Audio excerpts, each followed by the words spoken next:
Hi అండి, good morning. Good afternoon. నెల్లూరులో అయితే ఉన్నానండి. ఈరోజు కారుకి వచ్చా. ఇక్కడ గాలి చూస్తుంటే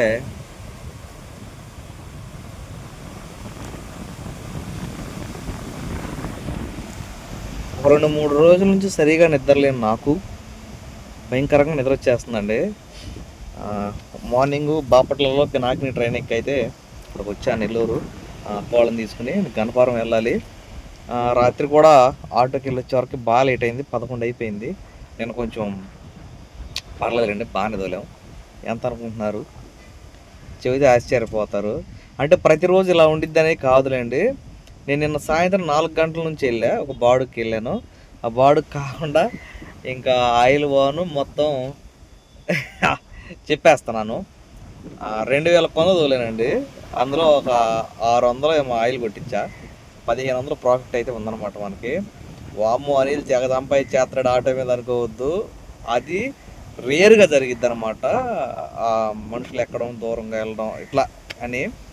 నిజంగా ఇంత ప్రాఫిట్ ఉంటే ప్రతి వాళ్ళు ఆటోలు కొనేస్తారు. ఇది గాలి. మీకు వినపడుతుందో లేదా మాట్లాడేది? అదనమాట సంగతి. ఏదేమైనా మనం తోలాలి, కొంచెం బాగా పైకి ఎక్కాలి. కాబట్టి దేవుడి దయ వల్ల ప్రతిరోజు ఇంత కాకపోయినా ఆయిల్ పోను 1000 రూపాయలు అట్లా తోలే పరిస్థితి ఉంటే బాగుండు. ఇకపోతే ఇప్పుడు ఇక్కడ నుంచి టైం 12:30 అవుతుంది. 3-3:30 టైంలో బయలుదేరతా. వెళ్ళే వరకు నైట్ అయిపోయిద్ది. విషయం ఏంటయ్యా అంటే, ఆడికి వెళ్ళే వరకే ఇల్లు ఖాళీగా ఉండిద్ది. ఎందుకంటే ఝాన్సీ పిల్లలు ఊరు వెళ్తున్నారు. ఝాన్సీకి కొంచెం అనారోగ్యంగా ఉంది. ఉన్నట్టుండి నిన్న సడన్గా ఫోన్ చేసి ఏందో ఇట్లా అయిపోయింది, ఇట్లా అయిపోతున్నాను, అది ఇది అంది. ఇంకా నైట్ వెళ్ళే వరకు నీరసంగా ఉంది, ఒళ్ళు నొప్పులుగా ఉన్నాయి అని చెప్పింది. సరే, ఈరోజు మార్నింగు డాక్టర్ గారి చేత ఇంజక్షన్లు చేయించి వాళ్ళ అమ్మోళ్ళు, ఝాన్సీ వాళ్ళ అమ్మోళ్ళు కూడా పనులకి వెళ్ళి వస్తున్నానంటండి. పిల్లలకి సెలవులు కూడా అయిపోతున్నాయి కదా. వెళ్తానంది, నన్ను రమ్మంది.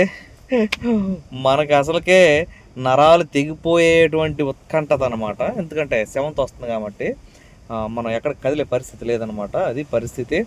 ఇక వాళ్ళని వెళ్ళమన్నా, ఇటు ఆధార్ కార్డు చూపిస్తే వాళ్ళని ఎక్కించుకొని వెళ్తారు కాబట్టి నో ప్రాబ్లం. ప్రాబ్లమే అది ఇప్పుడు ఆటో వాళ్ళకైతే. సరే, రీజన్ ఏదైనా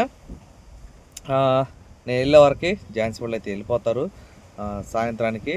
ఇక మనం వెళ్ళి కాసేపు పడుకుని, వీళ్ళు లేరు కాబట్టి మనకి ఇంకా పొద్దున్నే లేచి టిఫిన్ చేసి వచ్చే పనులు గిన్నెలు ఏం పెట్టుకోకుండా 4 గంటలకే అలారం పెట్టుకొని పొద్దున్నే లేచి ఆటోకి అయితే వెళ్ళిపోతాను అనమాట.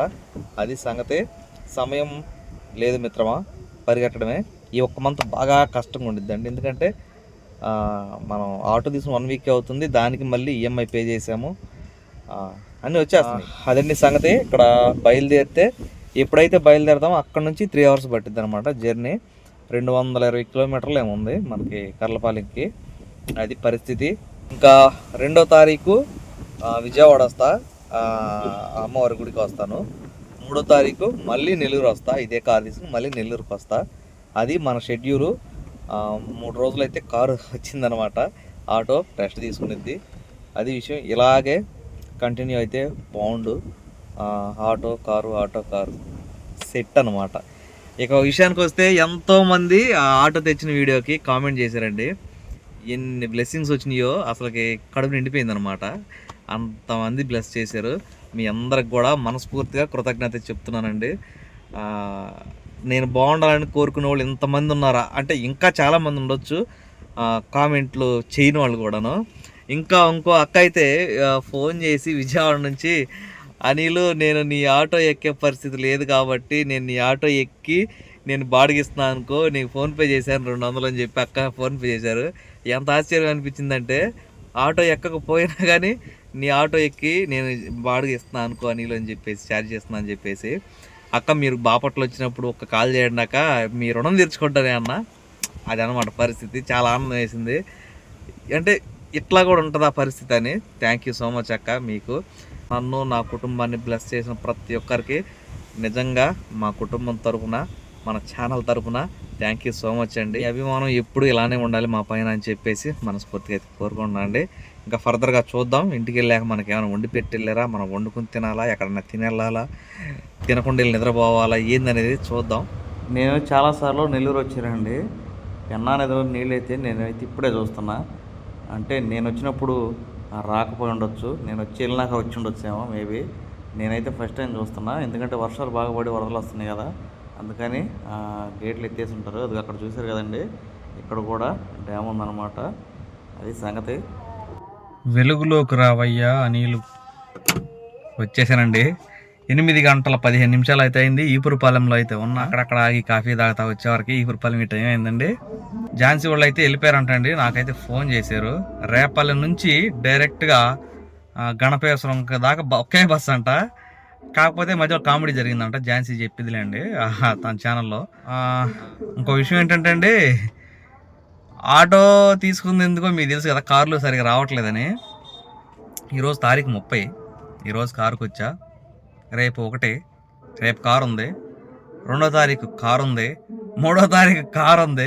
4వ తారీఖు కారు లేదు. 5వ తారీఖు కారు ఉంది. చూడండి అసలుకి ఇది ఎంతవరకు న్యాయం చెప్పండి. ఆటో తెచ్చితే ఆటో తోలడానికి లేకుండా కార్లు, ఏదైనా పర్లా, మనకు ప్రాఫిట్ వస్తుందా లేదా అనేది ముఖ్యం అన్నమాట. అది సంగతి. ఇదే విధంగా కార్లు ఆటో బ్యాలెన్స్ చేస్తా అయితే దూసుకుపోదాం ముందుకి. అదే సంగతి. టైం అయితే అవుతుంది, బయలుదేరాలి ఇక. కర్లపాలెం పెద్ద వచ్చేసింది. కర్లపాలెం అయితే వచ్చానండి. 9 అయితే అవుతుంది, 10 నిమిషాలు తక్కువ. 1 నిమిషం తక్కువ లేకుండా ఎక్కువ లేకుండా ఖచ్చితంగా 10 అయిందండి నేను ఇంటికి వచ్చేవరకు. లోపల కూడా వెళ్ళలేదు. పరిస్థితి చూడండి ఎట్టుందో.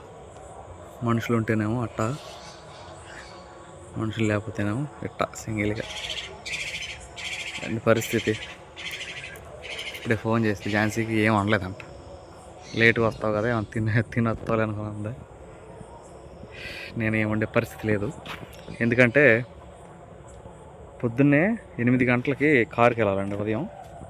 నేను 4 గంటలకే లేచి వెళ్ళిపోయి 8 గంటల దాకా తోలుకుని, తోలుతా లేదన్నది తర్వాత సంగతి. వెళ్ళిపోయి అయితే తిరగతా అటు ఇటు తిరిగేసి 8 గంటలకైతే కారుకి వెళ్ళి వస్తానండి. అది పరిస్థితి. ఏం బ్రో వెళ్దాం లోపలికి. మనోడు చూడండి అట్ట మూసేసారు,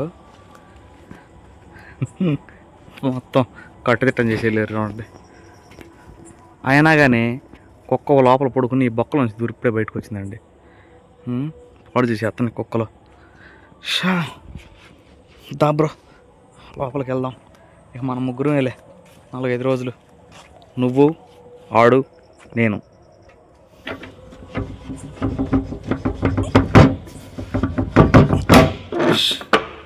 ఎవరు లోపల? ఎవరు లేరు. సర్లే వెళ్ళి ఝాన్సీ, వెళ్ళావు ఒక్కడిని వదిలిపెట్టి మంచిది.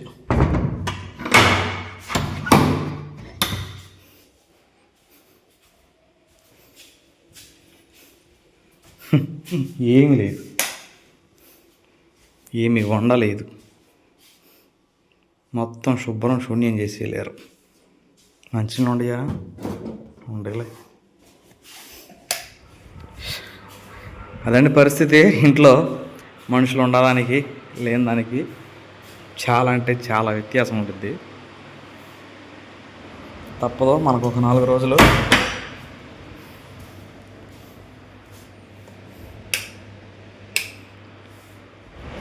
ఇంకా తినేది ఏం లేదండి. స్నానం చేసి ఫ్రెష్ అయ్యి నిద్రపోతా, పొద్దున్న లేచి వెళ్ళిపోతా. మార్నింగ్ టిఫిన్ డైరెక్ట్గా. ఇక్కడ ఫ్యాన్ ఎందుకు. అదండి సంగతి. Good night. ఇక ఏదన్నా విషయం ఉంటే రేపు మాట్లాడుకుందాం.